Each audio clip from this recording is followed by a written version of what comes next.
part 3 of the Refinery Paradox. Today, we're going to be talking about the paradox part itself entirely. I explained in part 1 and part 3 the actual refinery situation and results in the middle, kind of where you fell in terms of numbers. A lot of that was technical, the first 2 parts, though. In this part, we're going to be very technical or very specific to you, how things are affecting you, the outcome of your career. I also dropped another part on my YouTube that talks about your career and how that's going to play out depending on where you are in your experience level.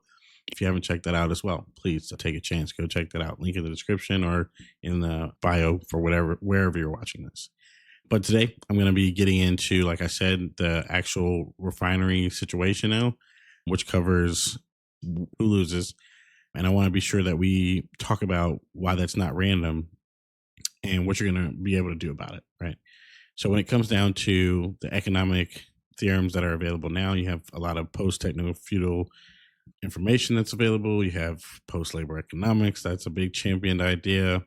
I do have a response to those pieces as well. So if you haven't already seen that, please check us out. So where have we been so far? I've talked about how artificial intelligence is not an accelerant, right? AI doesn't change the game for businesses. It really is just going to speed up the same game. Every deployment that is already in production or is on its way to your chief financial officer or your strategist only fall into 2 categories, right? Profit or loss. And that comes down to the hours that you saved or you did not save. In part 2, we covered really the refiners, and we talked about how capital flows towards those who control infrastructure already. So the rich get richer, and unfortunately, the poor get poorer. And so that's not innovation, right? Artificial intelligence in that case did not create more innovation. Instead, you're talking about $690 billion flowing to the 5 hyperscalers, while pure play artificial intelligence vendors like OpenAI, ChatGPT makers, or Anthropic and Cloud makers have only captured 3% of that entire spending from investors. So our example is the oil boom, right? And in that one, the oil boom is repeating itself. So today we'll be covering part 3, where we'll address the paradox itself. Everything in the first 2 videos was about the human cost, and it definitely has a human cost. And it falls along the lines that are very predictable if you understand history. But if not, that's why you're here with me. So please click the link in the description or click the video that you're watching here. If you're on YouTube, click the notification bell. And I definitely appreciate you watching. Drop a comment, let me know where you're watching from. And of course, if you probably see the cut on my forehead, I accidentally burned myself this weekend. So please, excuse the look this week.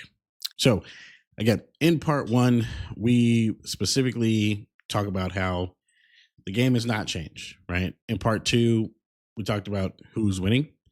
So let's talk about specifically who is losing, right? And why it is definitely not random. Specifically, I described that there are 2 different classes when you talk about artificial intelligence in terms of those who are going to gain and perhaps losing. Yeah, maybe, but there's more nuance to it. So I announced it as 2 different classes where you have the Enclave and the extracted class, right? So the Enclave is the experienced practitioners of any field, not just artificial intelligence, but the experienced practitioners in your field, right? Artificial intelligence will augment outputs for these people, and their monetary gains, their wages will rise, right? Infrastructure and data asset holders will continue to control the refining layer. Amazon, Google, folks who have the ability to manage the servers or the cloud. And then when you talk about capital holders or people who have the money, they are positioned to actually capture the energy rents from an economic jargon or economic perspective. This is the beginning of the bifurcation, right? It's a structural bifurcation. Folks who fall in the Enclave class, that's everyone from people who help institute the artificial intelligence to the people who own a lot of the refinery infrastructure that we're comparing that to. So the actual electrical structures, the buildings themselves, these things are owned by someone. And so that is considered the Enclave class, right? The extracted class would be the second of this bifurcated class in general. And you'd be talking about folks who are entry-level workers. They have codified skills that could be easily automated. And there's employment contracting that may be affected by that as well. Young workers will be without institutional context in most of their roles and won't be able to experience as high level of success compared to those who have an experience premium. What do we mean by experience premium? We just mean people who have more time in their roles. Again, people who are usually in the Enclave class.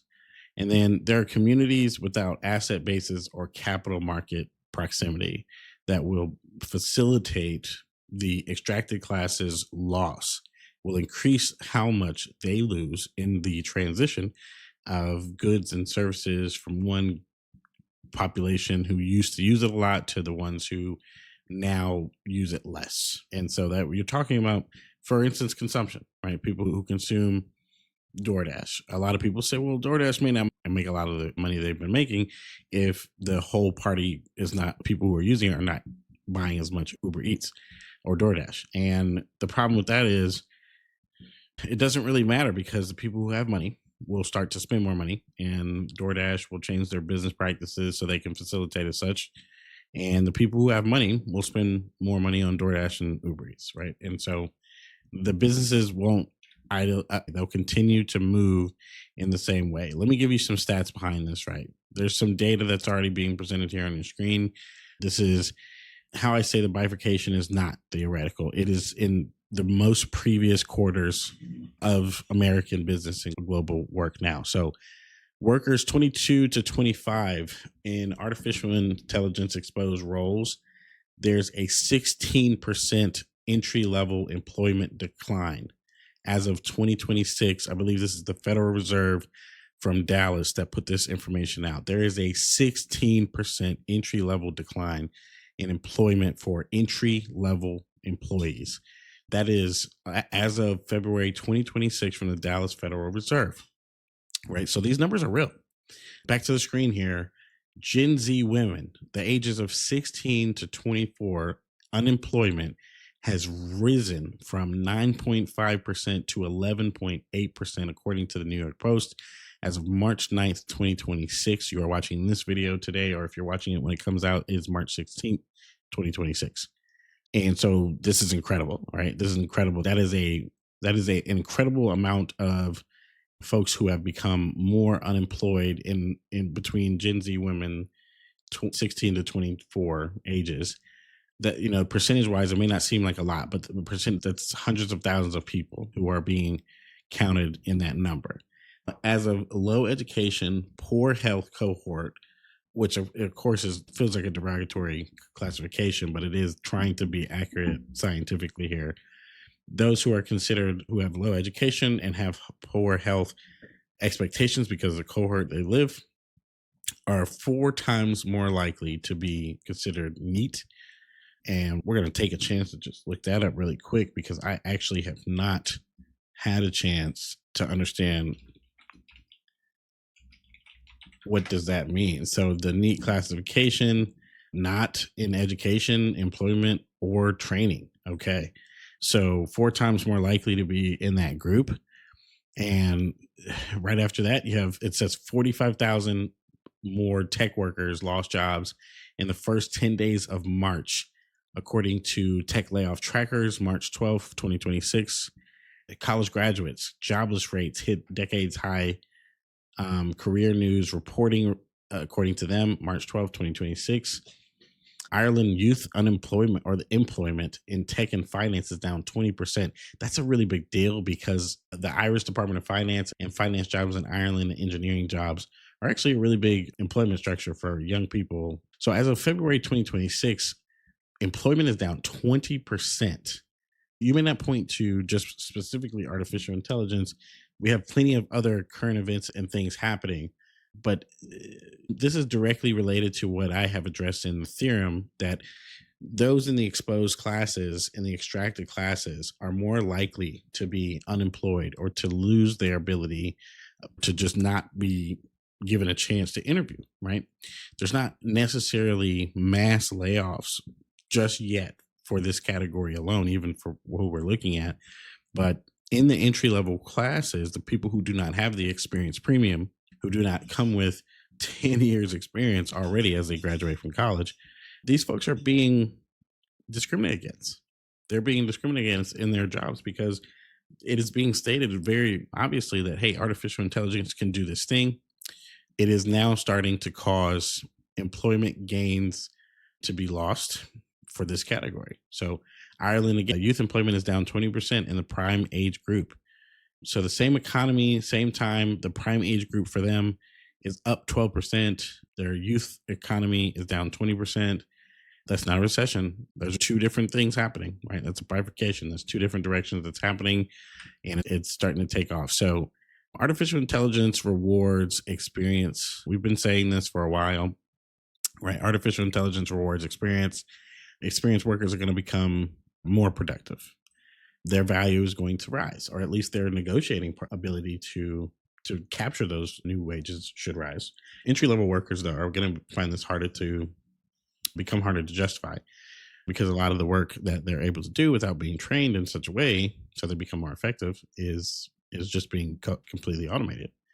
The Dallas Fed alone found that artificial intelligence completely replicates knowledge, right? That is certainly codifiable knowledge or textbook skills, standardized procedures, learnable skills, whatever it is that can be captured. If it can be measured, that's usually one of the quotes, right? If it can be measured, it will be, and then it will be automated. AI can't replicate tacit knowledge, though, not yet. Judgment built through years of institutional context and pattern recognition, relationship navigation, and the experience premium for this is starting to widen, which we're starting to see more and more. So the split here is starting to happen in predictable lines. The mechanisms are producing concentration themselves, the products of historical stratification. How do we see that? How am I justifying that?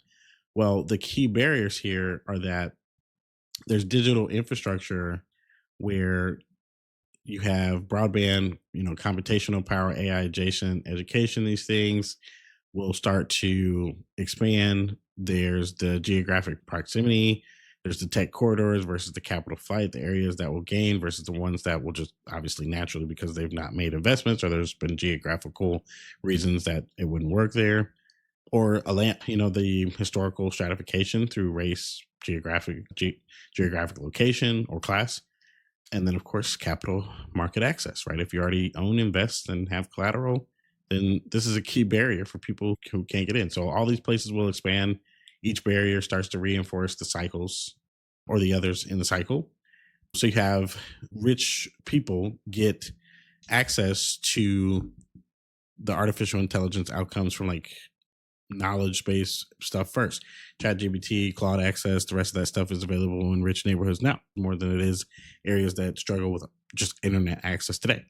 That'd be the second piece, right? So internet access itself. So it reaches funded school districts first. School districts, housing developments, new house purchases, or shared communities, whatever you would label those as, they all happen in areas that have that money first as private investment. And then there's just the category of artificial intelligence fluency, right? Reaching what you might call capital proximate populations first. Folks get exposed to it earlier. They get a chance to play around with the devices earlier.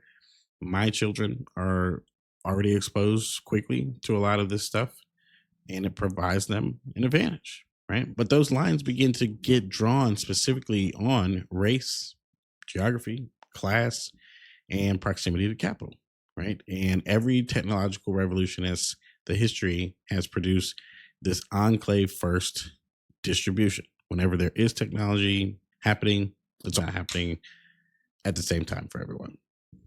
Okay. Demand doesn't collapse. That's our next slide here. Demand does not collapse, it hollows, right? The common version of that, mass unemployment, demand collapses, the visible crisis. So there's so many people that you're listening to that you'll see online who just talk about this nonstop, who say, well, if they take the job if everybody loses their jobs, then who's going to buy all of the goods? Like who's going to get all the goods? Well, here's the answer to that. The answer to that is that it's not going to happen. What actually happens is a gradual squeeze, right? Merit is going to increase and stagnate. So people who are getting, bonuses and merit increases and stuff, that stuff is not going to happen as much. Hours are going to start to get reduced in places that artificial intelligence can be implemented wide and put in production. Benefits are going to start to get restructured. That's coming, right? Purchasing power will start to erode quarter by quarter for the extracted class. This will happen. Why this is more dangerous is that slow enough, there's not a single CFO's dashboard, not a single business that is going to flag this per se. There's not a crash that happens. There's not a crash response. A slow hollowing becomes the new normal here, right? So in the refinery paradox, what we're describing is that a slow hollowing happens because demand is not going to collapse, because there's not going to be this big monumental moment at some point. It's just going to continue as it does every day. But you're going to start to see it erode into a new world, slowly by slowly. Now that we've covered how demand is certainly not going to collapse as artificial intelligence takes over, let's address what happens as the economy will hollow out without crashing, because firms are going to first, what you see happening now is that there'll be a hollowing out of headcounting, right? So people will start to cut headcount. After that, wages will start to, or I'm sorry, not right after that. What's going to happen is kind of after that, just based off economic principles, consumer spending is going to start to fall. And that's already started to happen too, because of many reasons around the world, of course. But in general, consumer spending has fallen. Folks have already been cut, and that continues to start to happen. And then wages will remain stagnant at many of the firms that are expected to see increases where AI is helping drive this, helping do this. Well, you're not necessarily going to see that just yet. Then there comes where firms will start to automate and reach the equilibrium. So no single actor sees the demand erosion here.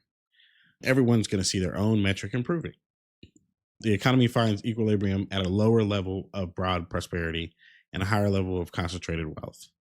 So AI shifts income from labor to capital, gradual household consumption squeezes, erosion of the consumer base that sustains the economy is what happens at the end. And this is a direct quote from some sourcing as well that matches the theorem that I'm putting out for you to understand from the refinery paradox in general. So in the headline for this, every headline about the world ending is making somebody rich. I would say, ask the question every time you see it, who's benefiting from you believing this? So the doomsday, right? Doomsday, the gloom, what's going to happen? How is everything going to play out? Let's talk about how fear is operating and being optimized to create more customers because of artificial intelligence. Okay. There's an optimization loop that's happening here. You should certainly be able to see this as I'm pointing this out with you now. There's a suppression of competition, right? Paralyzed professionals don't position strategically at the infrastructure layer, which is happening for folks who are not aware of where they need to be positioning themselves. And then you're going to see that this is driving enterprise purchasing. The quote unquote, you'll be left behind sales funnel. It's not informational. It's the AI is the newest thing out right now. You need to be a part of that or you're going to miss out. And it delivers no ROI. It is where that 95% of all the purchases go to fail right now, right? So I'll share this PDF on the Substack, by the way. If you have not already seen the presentation, please go to the Substack and you'll be able to see this as well. I'll drop the link to that in the description for the bio or on YouTube. This is where bargaining power for people who have a job will also start to erode. Workers who believe that they're replaceable stop asking for raises so much. They stop asking for or negotiating for benefits for their entire career. That is a monumental shift from where most people would be concentrated without artificial intelligence. There's also the concentration of capital that we've addressed in part 1 and part 2 several times as well. But scared investors are going to fund these infrastructure giants, not startups, right? So $690 billion have gone to the 5 hyperscalers that we've addressed in the first parts. Only 3% have gone to the pure play AI companies, Anthropic, OpenAI. And think about the numbers you've heard. Billions of dollars have gone to OpenAI and Anthropic as well for investment. But it's only 3% of what would be considered the larger number. So this starts to sell the narrative itself. Doom camp and the Utopia camp both need you to believe that artificial intelligence is a paradigm shift. What I'm saying with the theorem here is that that's not the truth, right? The refinery paradox is telling you that's not the truth. It's made to sell more books. But the paradox here for me is not. The Substack for you to join and see this is free. You can go see that now. This is my career, so I do this for businesses in many other ways. I have many other ways to try to make money, but this is for the general educational purposes that you and I are consuming. So in general, your anxiety is somebody else's engagement metric, right? So the truth about what you are consuming is that media companies are optimized for engagement, right? Fear drives engagement more reliably than nuance. Nobody made a malicious decision so far about artificial intelligence taking people's jobs. The system has produced a fear saturated information environment through the same distributed accountability mechanism that produces the wage gap. If somebody tells you the sky is falling and doesn't tell you where to stand, they're farming you. Okay. AI will replace 80 million jobs, is what you've heard, right? It's profitable, it gets the click, versus the truth of efficient models are efficient. The effects are modest, concentrated in entry level codifiable roles so far. That's the accurate truth, but it's getting ignored. Okay. So, how do you decipher from what you're reading, what you're viewing, what you're hearing, whatever kind of experience? Right? There's three filters for every headline that I would put together for you. Right? Does this give me the specific next step to what I want to do?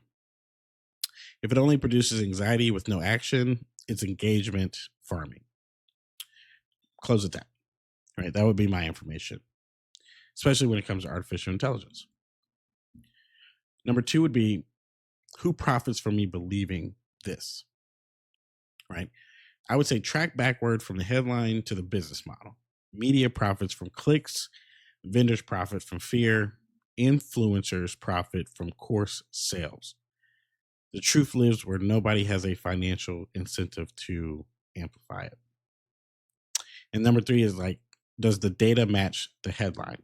Right? Goldman Sachs says AI contributed zero to the GDP growth of the US last year. But 80% of organizations say that there's zero EBITDA impact. Aggregate employment hasn't declined meaningfully. The world is not ending, it's consolidating. Those require very, very different responses as for you and your business if you have one. When it comes to headlines, IBM is tripling Gen Z hiring. I've seen this. I've seen that in one press release. Does that equal structural change? I would say no. A company struggling for relevance like IBM does not point out that their ability to compete in AI is going to generate any meaningful return on investment. And so the market test is here for me. Did it even move the stock? Does it move the IBM stock? From what I have seen so far, no, it's been largely performative at this point. Largely performative. And so you cannot say that there's a counter argument win for the hiring in spot areas, right? 13% to 16% down, depending on what reporting you go with already. That's solid numbers, right? Counter argument two, can't worker cooperatives fix this? Ooh, this has been a big one, right? A lot of the theorems that have been out there have been talking about worker cooperatives, but that's where you start to separate a lot of those people. The mechanism there is that they kind of talk about maybe some cooperatives like the 1042 rollover cooperative, which allows people to invest in that as a tax incentives for employee ownership transitions. I say the mechanisms here are really real. They're just inefficient. Cooperatives don't reach hyperscaler concentrated layers where they can affect most employment for most people, right? So they're not, you never see any of these people reach Amazon layers. So the US, I would say the math problem here is that the US capital to labor ratio, $260,102 per worker, right?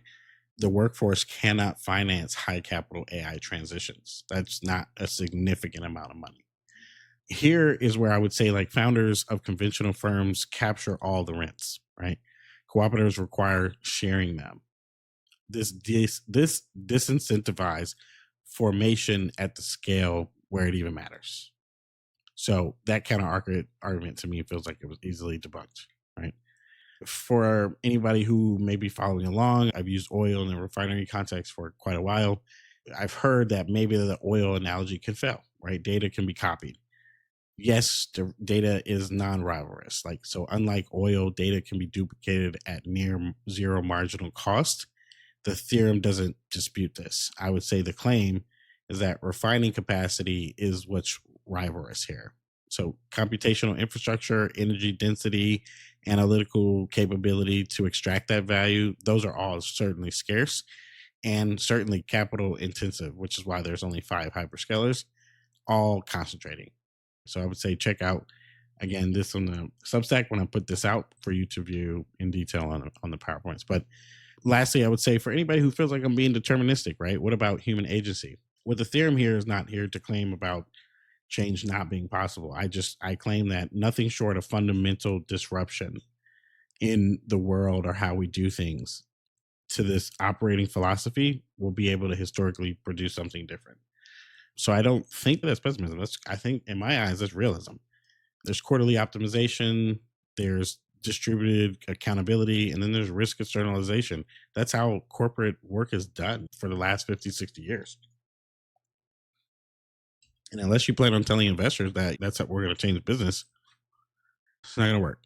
I would say you can hold me to these ideas about what are the five different things that are going to happen. Right, here are the five different predictions that'll happen. Hyperscaler expansion into regulated industries is certainly going to happen. Okay. So firms that have dominance in data, computation, energy, or capital expansion, they'll all expand into adjacent industries within 3 to 5 years. So think about a flower shop that delivers flowers or I'm sorry, they just make flowers or arrange them to be done. And they have people that deliver the flowers. They contract out with a delivery person. That flower shop is going to eventually buy into delivering as well. They're going to buy their own delivery company because if they grow large enough, it just makes sense. It saves them money. They can optimize the service. They can add different features they've never done before.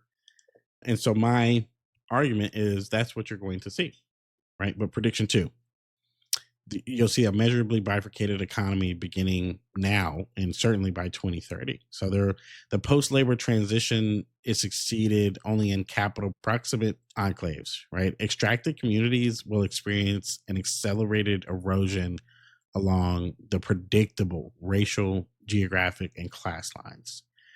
Prediction three, primary beneficiaries will be mid-career and senior practitioners of this AI revolution that's coming up or that we're in. So, unfortunately, not entry level workers, not populations targeted by post labor ownership proposals. Those who translate AI into existing business logic win. Number four, enterprise AI reduces to two profit and loss outputs through 2030. Man hours recovered and expenses reduced. That's my argument. If you think businesses care for any other principle or any other measure milestone, I'd love to hear about it. Drop it in a comment. Let me know if you think I'm wrong. Like this video, hit that notification bell so you can stay up to date when I do drop more videos. And then lastly, number five is I'm saying that the AI startup boom will follow the oil boom consolidation. So all these AI companies you see starting up, all these startups in general who are out here trying to save the world and take over, they will eventually at some point just be purchased and bought up and aggregated by the giants at some point. That's just the way the game gets played. So the refinery paradox in general talks about the promise to democratize intelligence and distribute prosperity, saying that that logic of the system that it's being deployed into does not understand that it's concentrating both of those things and it will not relinquish power over those things because that is how we are built today as a society. So this is not because the technology is flawed. It's not because anybody is conspiring. And it's not because the operating system of enterprise capitalism is converting every input, no matter how transformative, into the same output. Okay. Data is the new oil in my prescription here. The lesson was never about the resource itself. It was about who controls the refineries of oil, right? While data is important, it can be easily copied and moved. So here is where I would say the paradox requires you to accept, it doesn't require you to accept the extraction. The five things that everybody must understand as this kind of gets built out over time or just proven, AI compresses routine work gradually, not dramatically. I know there's maybe a big promise that they'll see models that can just do everything, do it fast, and just take over work. It will happen gradually, not dramatically. The experience premium is the most valuable asset in the world right now. Invest in depth, not breadth. When it comes to infrastructure is where all the money is going to concentrate. I would say position yourself as close as possible in a job or in a role or in a work, whatever you're doing, as quickly to the infrastructure layers as possible. Those businesses or adjacent to them or companies that serve them, right? Nobody is coming to restructure the system for any of us. The positioning of your job and my career is how we fall into the community is our responsibility. Nobody's going to change how artificial intelligence is being talked about, how it's being serviced in the entire world or in the US. Regulation is going to be 5 years, 6 years behind. So nobody's coming to restructure this in a way that it's fair for all of us. And so you just need to be ready to compete, right? The future is already here and it's certainly unevenly distributed. If you understand that across this, it's not just a politics, it's pattern recognition at this point, right? Pattern recognition is the single most valuable skill in this concentrating economy. So I know there was some speculation that Alex Karp, the CEO of Palantir, said that people who are great at pattern recognition will be those who inherit greatly in the next world. I don't disagree. A lot of the evidence says that's the truth right now. So coming up, if you haven't already checked it out, I have a couple of free assets that I'm dropping on Substack that comes out with this, the practitioner survival guide, what you need to train for, where to position yourself, and specific actions by age group. That's already on the Substack. It talks about where you fall in that age group and what you need to be working on. That is free right now. Go check it out. I'm going to drop a link here in this description for this video so you can be able to get to it easily. But it's on my link tree. You can get straight to it as well. This is going to be a weekly analysis that I kind of make a series piece as we go forward. And of course, I'm preparing to drop the book, Data is the New Oil, here later this year. The theorem for that I've presented here is the foundation. And I'd love to hear your feedback and your thoughts on that. Definitely engage with me on LinkedIn if you haven't already. And make sure you're not the only one who's listening to these. Share them with people who are in your group as well. And so until next time, bye.